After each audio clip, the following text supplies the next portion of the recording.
তৌহিদ আফ্রিদি তো বাস করে। And I don't like him অনেক আগের থেকেই, নট এইগুলো ইস্যুর আগেই। ও আমাকে অনেক আগেই ফেসবুক থেকে রিমুভ করে দিছিল, যেহেতু আমাকে সম্মেলনে ডাকতে পারতো না, ছাত্রলীগের দাওয়াত দিতে পারতো না, দিতে না পারার দুঃখে ফেসবুক থেকে রিমুভ করে দিছে। সুলাইমান শকুন ও একটা শকুনের বাচ্চা, ও আমাকে 18 সালে অনেক কষ্ট দিছে।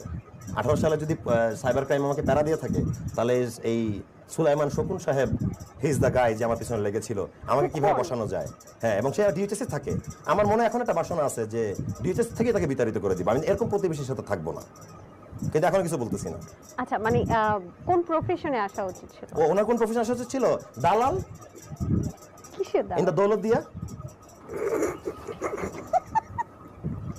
তারা কোন কর্পোরেট জবে মানায় নাকি? একটা লুঙ্গি একটা গামছা পরবে, স্যান্ডো গেঞ্জিতে ঘুরবে, মুখে পানের বাটার থাকবে, দ্যাটস ইট।